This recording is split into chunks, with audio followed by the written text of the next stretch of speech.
Good morning, everybody, and good morning to you, Charlie. And it's just a game of 2 hours. Morning, Charlie. Good morning. Yeah, what a week. What a week I've had. What's your week been like? Uh, Busy. I got 2 weeks off work now, so it was a lot trying to get everything done. A bit of luck, yeah. We'll meet up next week. As you know, my mum's had like, if she was a child, my mum, I'd have the child services under me. Do you know what I mean? We've been to the hospital 4 times. Like, she had a stroke. I think it was around about 6, 7 weeks ago. Then she had a fall, big black eye. We thought she'd broke the wrist. Then she had a fall and broke the shoulder. And then last week, I had a fall and fractured a hip and broke the prosthesis, what was put in 15 years ago. So, what a week. So, she's not hobbling around. It's wheelchairs all round, etc. And waiting to see. They said the operation was too big for her. So, they're going to see what we do. We've got to see another doctor in a couple of weeks. So, yeah, we never had a show last week. And there's lots and lots and lots gone on in football. And before Charlie does me up, we're going to have a quiz. Can we name all the Premier League managers? I know Charlie's going to beat me on this one. So it's been like a merry-go-round, and good luck to them because we know they're all going to last around about 18 months. Sadly, Robbie's got to do some stuff with his family today, so I hope he has a lovely day. Charlie, before we go, we had all this crap with Mr. Infatino again, who was head of Fifa. He's basically tried to make it into some sort of franchise. He's promised all these lower leagues like Cape Verde, these smaller nations. I think it was a minimum start off of 15 million if they accepted what they was going to do, going up to 30 million. And lo and behold, behind the plan was Kushner, who is the son-in-law of guess who? Well, we don't need to know, do we? Mr. Trump. And they're all behind it. Now they've seen what money is made in football. And I'm really worried for football as we know it, Charlie. Are you? Yeah, I think the fallout of this is going to last well into the season. If I'm honest, I think we're just going to be keep hearing about this for a while. We all realised that the rehydration breaks wasn't rehydration break. It was nothing about the players. It was about advertising and time for advertising in America because, they have adverts on TV programs every 10 minutes. If these people do get hold of football, apparently you do get your share, but you can sell your share. So once you sell your share, and when I looked into it yesterday, the funny part about it was that the bloke running football, FIFA at the moment, Mr. Infatino, Mr. Corrupt Infatino, as we call him, in all the little bits of writing there, he would carry on running and he would not be able to lose his job ever. It is so corrupt and such a disgrace. Now, remember, it was supposedly football was the working man's game. It's going further and further and further away from it. And I think once we've got a choice now, there he is. I think Mexico have come out and backed him yesterday. He said they still want him to run it. Surprise, surprise, the Argentinians. You wouldn't have got to the semi-final without him, with his corruption for you. Obviously, the small African nations who want that money, they've always said they still want him to back it. But UEFA haven't. At the moment, UEFA have said, no, we want him out. It's come out from UEFA yesterday that there was an amount of money paid to a mistress that he had, hush-hush money, which he is denied, by the way. So we say allegedly at the moment. It has got to go. At some sort of or other, he's got to go. And I think FIFA has got to rebrand itself, Charlie. Yeah, I think we had all this with Sepp Blatter, didn't we, before? Like it kind of damaged FIFA's reputation a lot and everything else. And if anything, this is worse. Yeah, I agree, Charlie. We could have 8 breaks. 8 breaks if they get hold of it, the Americans. And I've screamed and screamed and screamed. I'm going to get a money guy on and told you my fears for the Premier League, and they're not far away now from having these breaks they want. That is where the golden egg is. That is the goose that laid the golden egg is the Premier League. 6.4 billion just for TV rights at the moment. We'll come to that. I just feel sad that the likes of Cape Verde did really well this year, didn't we? We had a disgraceful and absolutely appalling final. Their behaviour all the way through it, Argentina, was just a disgrace for football. There's no sanctions that we really know of at the moment. They should have been banned from the next World Cup, basically. And they can play good football on their day. When you remember the Maradona goal against England all them years ago, the hand of God, another goal that shouldn't. I just feel if they don't stick together now, FIFA, and we all know that money talks, right? And there's certain countries. The FA, did you know the FA had backed him at one point, Infatino? Now At they've one point, withdrawn yeah. their backing. Yeah. And I think it's a disgrace. I don't want to go on about it because I'm going to get a money guy on, and we're going to go through the ins and outs. And let me tell you, you never believe the amount of money that American football comes in from American football, and the viewers they have is just a sixth of the viewers from the Premier League. So watch this space. That's all I'm going to say. And I called this 3 or 4 years ago. Charlie, let's go on to the start of what's the name started yesterday? The Carabao Cup, didn't they? Friday night, should I say? Started with Middlesbrough and Wrexham. Cracking goal. Middlesbrough 1-1-0. Should we take this Carabao Cup seriously when, especially when the Premier League's coming? Because West Ham they didn't feel a full side yesterday, but quite a decent side. And they was 1-0 down. Pompey signed I think it was a Serbian guy for 5 million. He scored on his debut, but West Ham got 3 goals in 7 minutes. Should we take it seriously, Charlie, the Carabao Cup? What, West Ham or just in general? In general, I've said to you before, cup finals are great days out for fans. I think so. Yeah, I know at the start of the season, the problem is at the start of the season, it's not high on everyone's list, is it? It's a competition that starts very early and all. So I think when teams get knocked out of it, they're like, well, we won't worry so much because we've still got the remainder of the season. And I think when you look back through the history of it, especially for the last number of years now, it's, mainly City or United that have won it. I mean, especially like Premier League sides. So I think it's one of those that once you get to the later stages, you probably look at it and go, do you know what? We should take this seriously. But I think if you get knocked out, I don't think most clubs are really bothered. Well, it's an entrance into Europe. You see Pep Guardiola last year, the release of emotions. I think he knew that he didn't have the best side. He knew he was going, and we all thought, didn't we, at one point? He looked like he was having a nervous breakdown.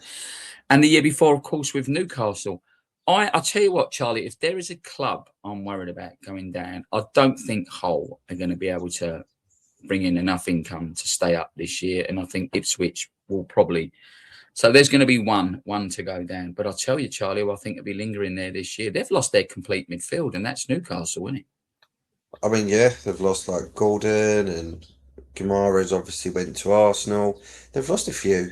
I mean, but not Tonali. And I think what makes this worse is Eddie Howe leaving during pre-season.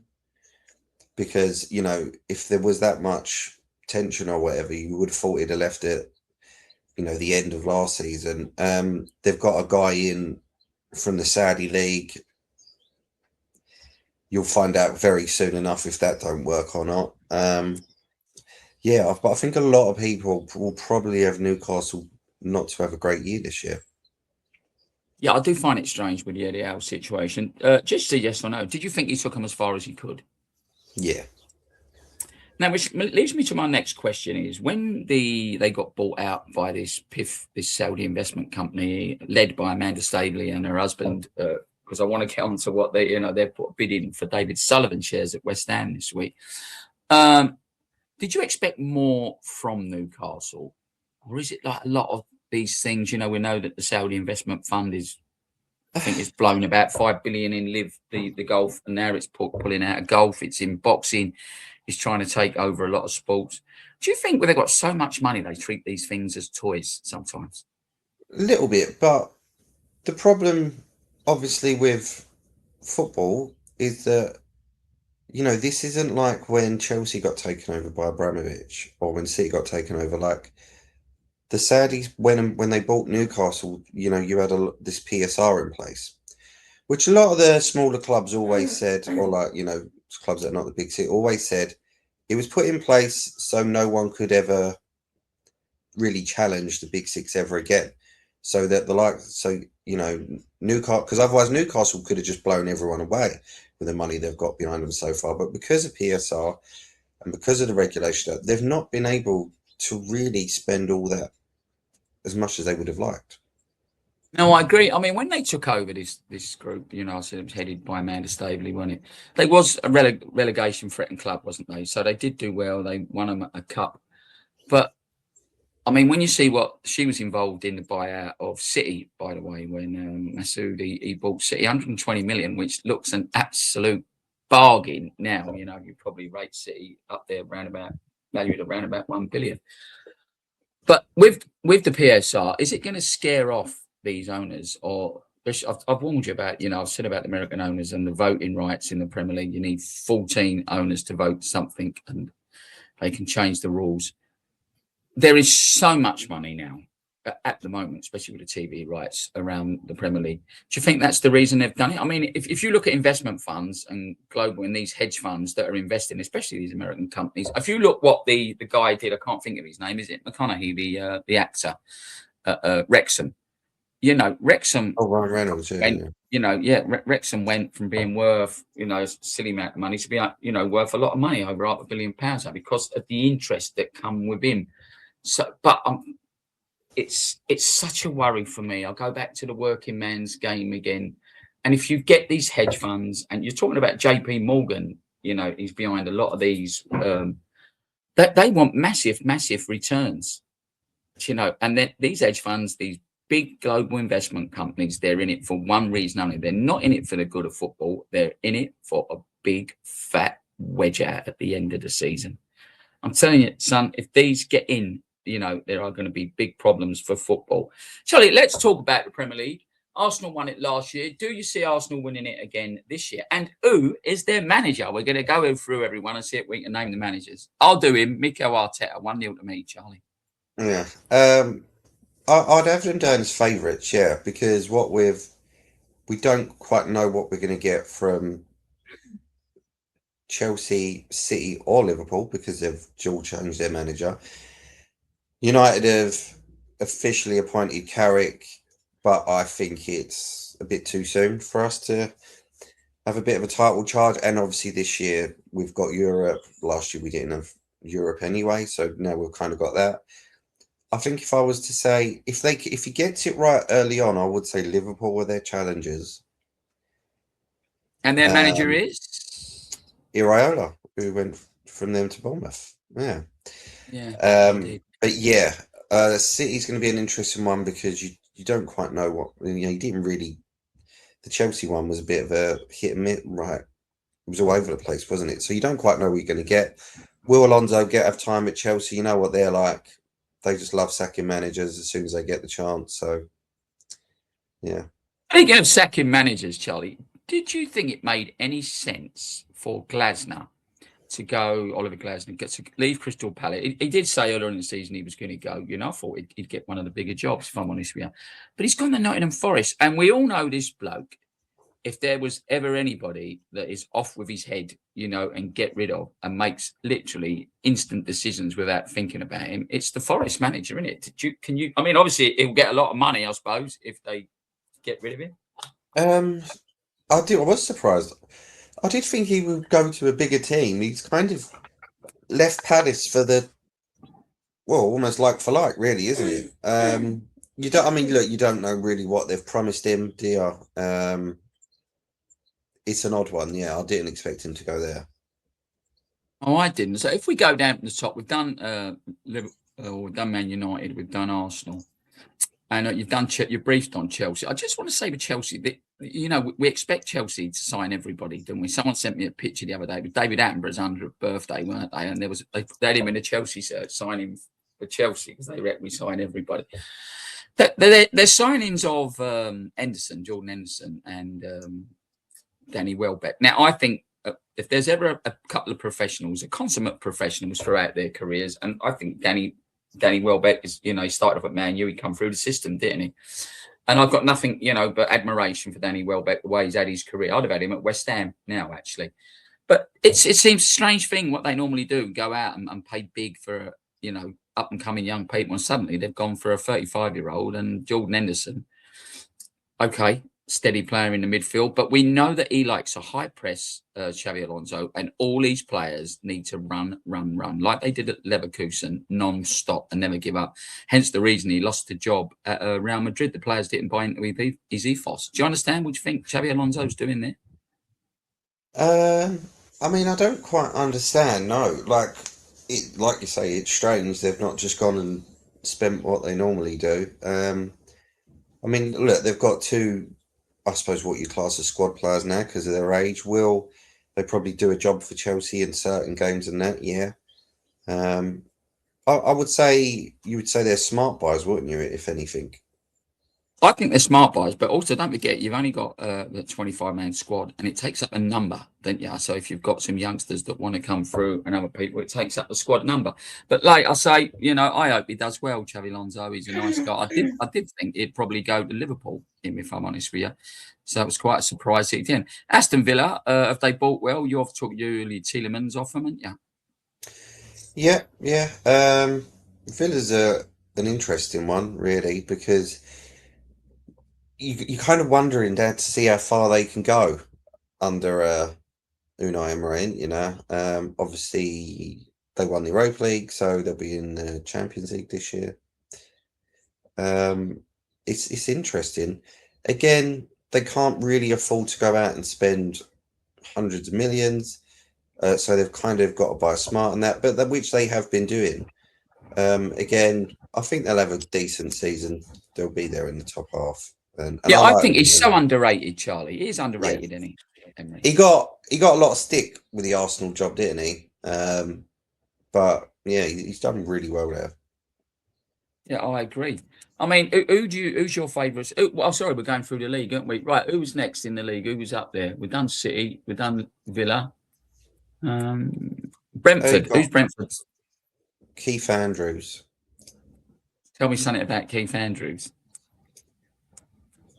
Well, he ain't been there long, has he? Like he succeeded. I think he was there last year, wasn't he? And I think he's quite young as well. Like I think he was. I just remember him. I think at Birmingham, and I think he was Brentford set piece coach and stuff. So I think young he manager. has this season. There's been more changes of managers in the Premier League than we ever have. The Fulham managers changed, doesn't they? We said about the Palace managers changed. There's been so many changes, and we all know they've got a lifespan of about 18 months if they get given 18 months. Well, yeah, I think about pretty much half the league have coming into this with new managers at the start of the season, which is a lot. And you'll think probably one of them will probably go by November time. So Yeah, it won't if, be if long. they don't start off well, Glasner will be going by the end of August. Um, Tottenham, De Zerbi has come out this week. He said he's going to turn Tottenham into a title-winning team. Do you believe him, or do you think it's just a load of old bull rhetoric? I don't think they're a title winning team this year because I think their attack is still way below average. I think they've done well in signing Tonali and Matis Fernandez. They obviously went and bought Senesi on a free. They've gone and got that Van Heck from Brighton for 55 mil. So they've spent well, but I always thought there's nothing in attack with them. They're quite toothless. Richarlison's never been a goal scorer. Solanke had like one good season in the Premier League where he scored goals. You're not going to get many goals from their wide players. Moani's gone to Juventus, who didn't really light up the league anyway. I still think they are really, really light in attack. Yeah, I mean, I see an article yesterday that said they might go Nicholas Jackson, who's gone back to Chelsea, and Bayern didn't take up the option buy him, and they want to get Harry Kane back there to finish his career. Do you see Kane going back there? Not especially well, not this year, and maybe not next year. But then I think by then he might just be a little bit too old. Also, Yeah, I agree. When you look at the teams that got Europe, I mean, we say Brighton got Europe and Sunderland. I think Sunderland's going to be a bit of a worry this year for them. yeah, you've got that second season syndrome in it that they like to call it, and then what with Europe as well, you got to think if they got the squad last year, you can only concentrate on one pretty much one game a week. And this year that Thursday to Sunday, I've always said it really messes teams up for some reason. Really does. God, something's just flew over outside. I had a gust of wind come along. I'm praying for a bit of rain. It has been horrendous. We've got 38 this week. Give out a red warning. It's normally preceded by a storm. I just find it also strange. And I told you about the prices. We know that Rodgers, he cost over 100 million, didn't he? And Elliot Anderson cost over 100 million. Do you see the Premier League actually now? It's been said for ages it's going to be a two-tier system. Do you think that's the way it's going, especially with these silly prices? But the silly prices, yeah. I mean, I am starting to be convinced at the fact that these teams purposely overpay to almost help each other out with PSR, because I just don't understand these prices anymore. Players are worth 100 mil who have not done anything really of worth of note in their career yet, and potential only gets you so far. You can't go spend 100 mil on someone just purely on potential.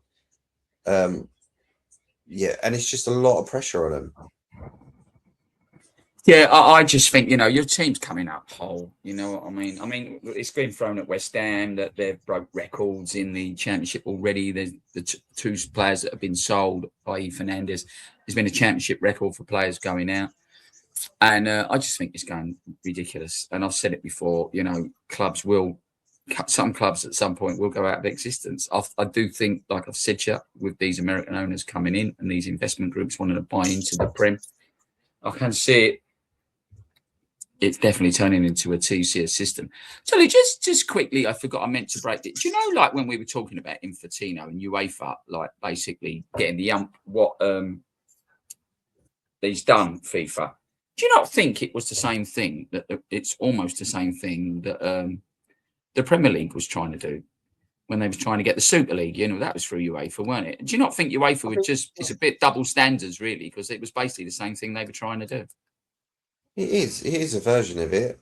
Like people said, they're trying to sell off a section of football, and it's not right. Like it's like everyone said, it's the people's game, and it's like it doesn't belong to businesses and everything else. And FIFA's a non-profit organization. All that money is meant to be going back out to all these lower leagues and to all these countries for their grassroots and stuff anyway, which everyone knows they don't. Yeah, I've got this. I'm going to get this guy on, and we'll go through some tactics. Some financial thing. It's unfortunately the more popular certain players things get. We said there's 211 teams, isn't it, in the FIFA thing? I don't know how many it is in you. Yeah, I don't know how many it is in UEFA. Do you feel that this year the ones that will go down are probably 2 out of them 3 are going to go back down? I mean, West Ham went down on 39 points, and that hasn't happened for the 10 years preceding that. You do worry about Hull, and I mean Ipswich. Kieran McKenna left in the summer. He's been replaced by Gary O'Neill, who was obviously at Wolves. So you kind of, I mean, they didn't really do anything the last time they was up. So you look at that again there and think, are they going to struggle? And obviously Coventry, like it's a very big step. But again, you want them to prove you wrong. And everyone was kind of thought Sunderland would go straight back down, and they was probably the surprise team last year.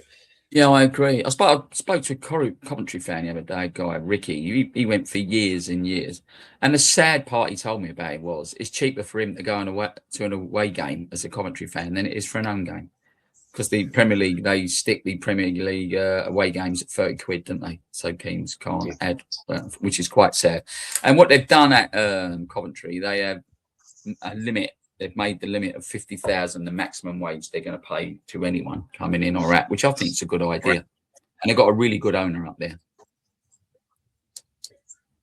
Yeah, I mean, look, they can't really go and pay stupid wages, can they? Because if they go down, they're going to have to let that player go. So you have got to be sensible about it. Yeah, I agree. I just want to touch a little bit on the goings on at West Ham. We all know that Kretinsky bought in at 27%. He owns the Royal Mail. He owns big shareholder at Sainsbury's. He goes around and buys things that are basically going down the pan. Basically, I mean, why would you buy the Royal Mail when everyone's going digital at the moment? But he bought up loads of old coalfields, etc., and old oil places around Czech.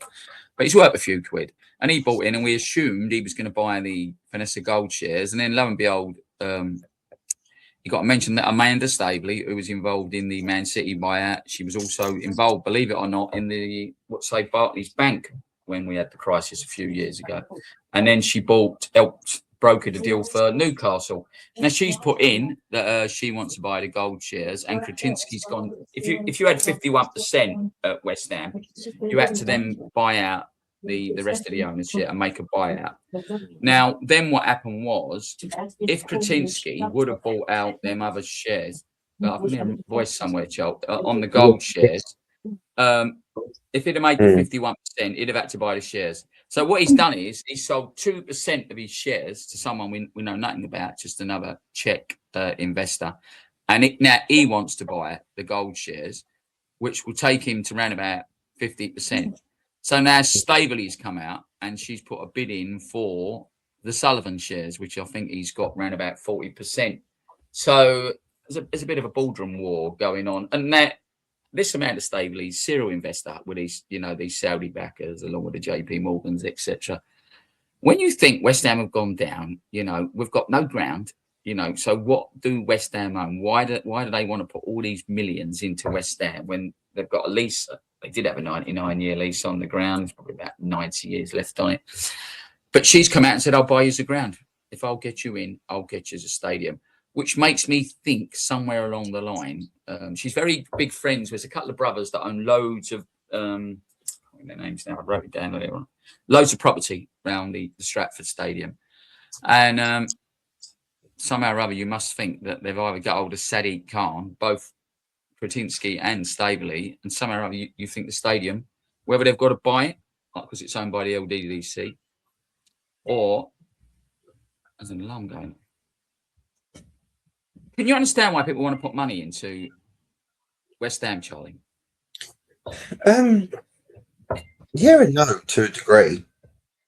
Yeah, well, because you think, they are a London club, and I think people look at West Ham and think, if you get it right there is probably money to be made and things like that. They are a well-known club, especially. So, yeah, but obviously when a team gets relegated, I think maybe business people look at it and think, look, West Ham's a club who we can definitely get back up. And then if we get them established in the league again, we can probably sell them on for a lot more than what we paid. I think it's all about the land. I think it's all about the land and the island all around the stadium. It's nothing more, nothing less than that. West Ham, we're mortgaged up to the training ground is remortgaged twice, and we haven't got nothing, just got the players, our image rights, the advertising, etc., etc. We can't even do nothing with the ground. I mean, there is X amount of times that the stadium has to be used for athletics throughout the year. So Kretinsky has come out and said he'll build an athletics track somewhere in the Midlands. I think for me, it's all about the land. And going back to what I said about football, investors don't come in football for the good of the fans. Investors come in to get a good return on their money. And it's as simple as that. So, Charlie, before we go, I want you to pick who's going to win the league and who's going to get Europe. And let's just pick 4. Let's not say it's going to go down to 8, 9, 10 this year. If you had to put money on it, because we'll get Robbie on, we'll all have a bet next week.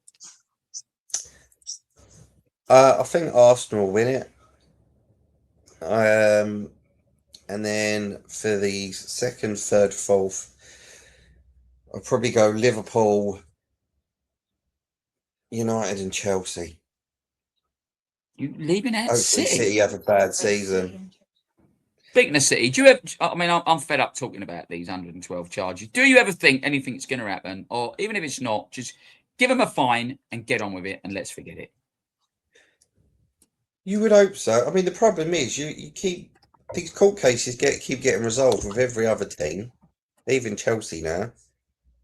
And yet this one's still hanging over the Reds, it just needs to be done. I'm just hoping they have a real terrible season. I just really am.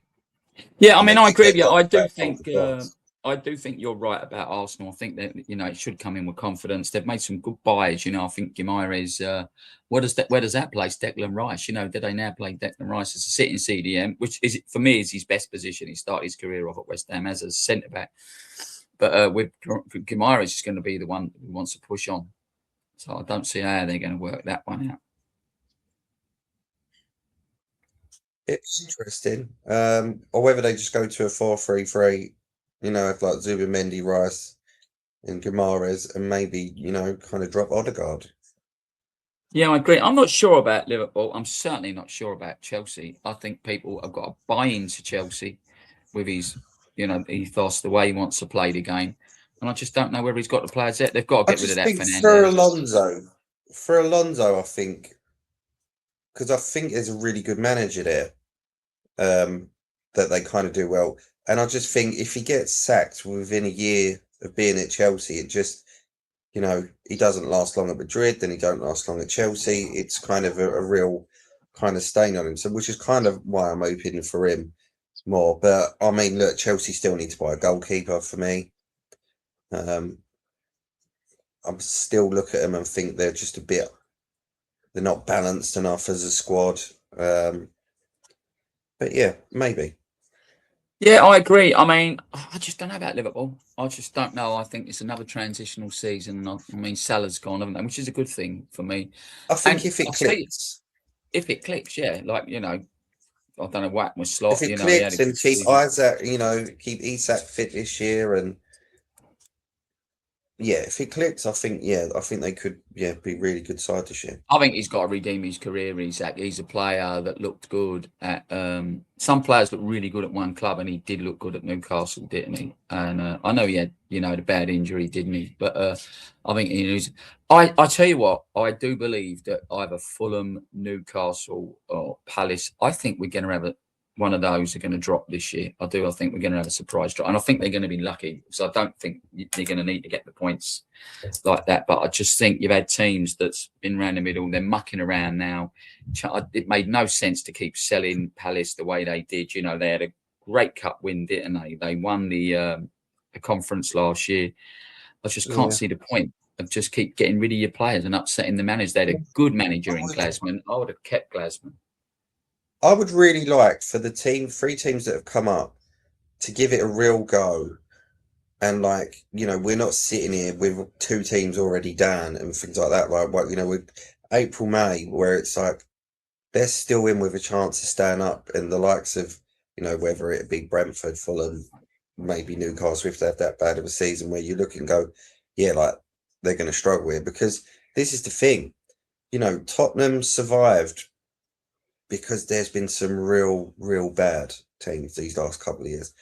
And that's the only reason that Tottenham survived. And Man And United you and think, West Ham. and United a couple of years ago. So you think, if those three teams that come up really do give it and get enough points, and really put the pressure on the more established sides, as you call them, we could end up getting a real shock.